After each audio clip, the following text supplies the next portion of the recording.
he settled in. He's in a room, nice room. Now I gotta check it. He was like,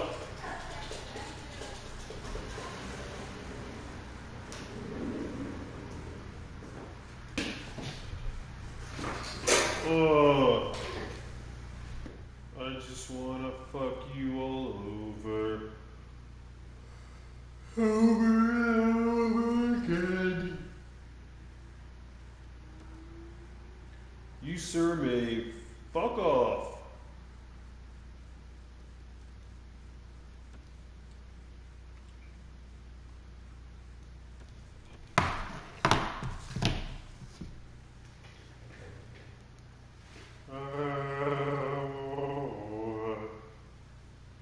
Over and over again.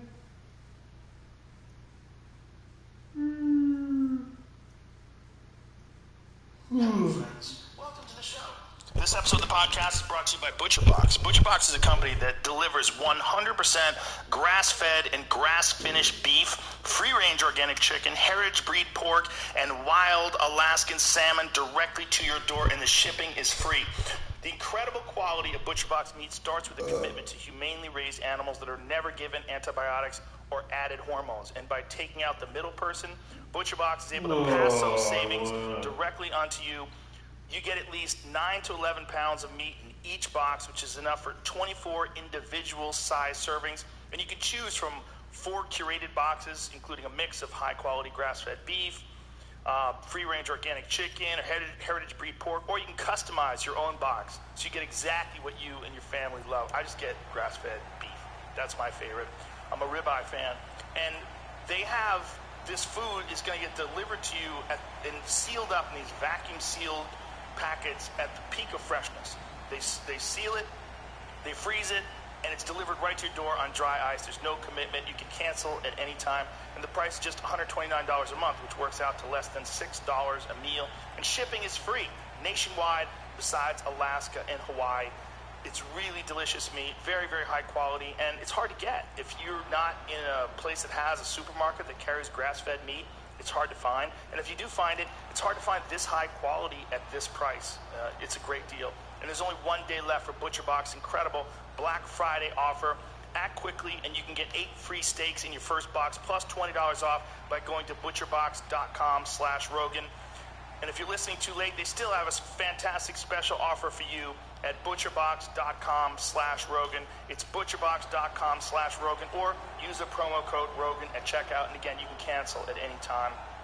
Fantastic, super high quality food. We're also brought to you by the motherfucking Cash App. Folks, the Cash App is, first of all, it's a fantastic company with amazing ethics. And this is why.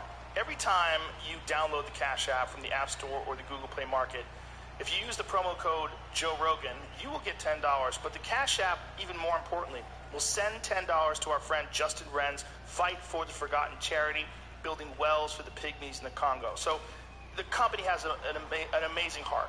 But it's also a fantastic app.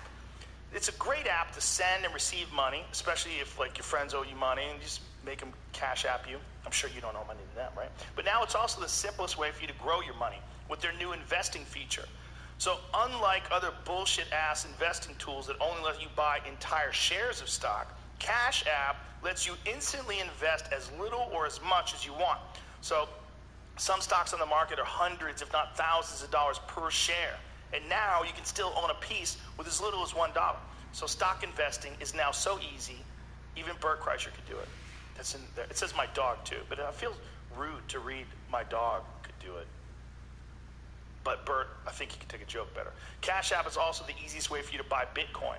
So what the fuck are you waiting for? Brokerage services are provided by Cash App Investing, the subsidiary of Square and a member of SIPC. So again, download the Cash App, enter the referral code Joe Rogan, all one word. You get $10. $10 goes to an amazing cause, Justin Wren's Fight for the Forgotten charity. Thank you, my friends. We're also brought to you by Squarespace. Squarespace, the host of my website and a fantastic resource if you need a website. It used to be that it was a gigantic pain in the ass if you needed a website. You had to find someone you jived with. You had to like their style, the kind of websites that they build. You had to hope they did what you wanted. Not anymore, fuckers. Now with Squarespace, you can make an amazing website.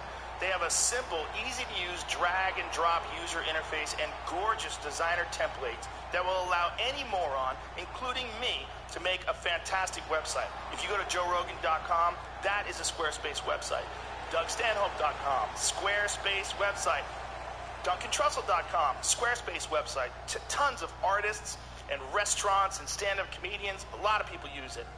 And if you're thinking about starting a business, each website from Squarespace comes with a free online store. You get a free domain name if you sign up for a year, built-in search engine optimization, nothing to patch or upgrade ever, free and secure hosting, 24/7 award-winning customer support, and you can try it for free. Ooh, that's right, bitches.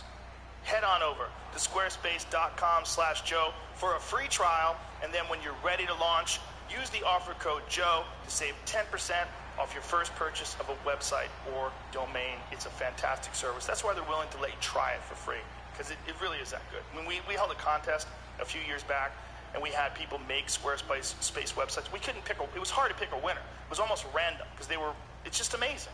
It's a fantastic service. You don't need anybody anymore. Squarespace.com/Joe, and then use the offer code Joe to save 10% off your first purchase of a website or domain. My guest today, holy shit, this guy. This gentleman is one of the most impressive runners maybe I've ever even heard of. He owns the world record for running 100 miles. 100 miles with the entire time he's doing a 6-minute, 48-second mile pace, which is insane. He did 100 miles in 11 hours, 19 minutes, and 13 seconds. It's fucking bonkers. We talked about performance. We talked about diet. And he's going to, for the Fight for the Forgotten charity, he's actually going to run across the entire country. We got to that at the end of the podcast, and we even told him that we were going to sponsor him. So I really hope that happens. He's amazing. Please get up for the great and powerful Zach Bitter. Joe Rogan Podcast, check it out. The Joe Rogan Experience. Train by day, Joe Rogan Podcast by night, all day. What's up, Zach? Hey, how's it going? Good, man. How are you? Good. Thanks for having me back on. My pleasure. Hey, thanks for turning me onto those shoes you wear, too. Those Ultras. Oh, nice. I started running with those. Yeah. I like them. I like them a lot. They're great. Which ones did you got? The Lone Peak RSMs? I got whatever the trail ones are. Okay. You know? I like the wide foot, what's it called? Foot box? Foot-shaped toe box, yeah. Yeah, toe box. Is that what's called? Toe box. Yeah, those are great. Cool, man. No, I'm glad you like them. And I feel like this is what you wear, so it gets me excited when I'm running. You know, it's really interesting, like, when you dive into kind of the world of footwear and stuff, and I learned this recently, and the number one indicator of low injury risk, which is what runners are always looking for, they're trying to minimize risk. So comfort is the identifier for that. So if you find yourself going into like a specialty running shop, ask them to try on a variety of different pairs, a variety of different models, and find the one that's most comfortable for you, and that's probably going to lower your risk to the lowest you can get from your footwear anyway. What if you like really smushy ones? Aren't those supposed to be not so good for you? Yeah, no, that's a good question. I think it's one of those things where it's kind of half true, half not, where you kind of have to look at what's the purpose of what you're doing. Come on, buddy. So the way I kind of describe it is, if I'm trying to strengthen my lower legs, I want that low cushion, that firm platform, because that's going to really activate the muscles in the lower part of the leg. But if I'm dealing with some lower leg issues or a little sore, I did a workout and my calves are kind of sore, my ankle's sore, then cushion can be great because it's going to relieve that kind of initial impact on the lower part of your legs. And the caveat, though, is those impact forces have to go somewhere. So they're kind of going to move further up the kinetic chain. So what I usually tell people, if you're dealing with lower leg pain or injury, then you might want to consider something a little more cushioned. If you're dealing with something like in your knees or your hips, then getting rid of some of that cushion is going to just keep that kind of more precise foot plant and maybe alleviate some of those impact forces from ending up in those areas. But at the end of the day, the mechanics of it all are going to be the real driver. You want your foot to come underneath the bent knee because you're using your legs as kind of like a 3-foot spring essentially. So if you can get that foot plant under bent knee, it's going to absorb it in the way your body intends versus absorbing it in a way that could maybe send those impact forces into the wrong areas. That's really interesting. You know, I was watching a video with this guy who is in his 70s who runs an under 3-hour marathon. Yeah. And he said that 5 years ago he hired a coach, which is kind of crazy, like a 65-year-old dude hiring a coach, but trimmed a bunch of time off of his marathon. I think more than 5 minutes off of his marathon. Fuck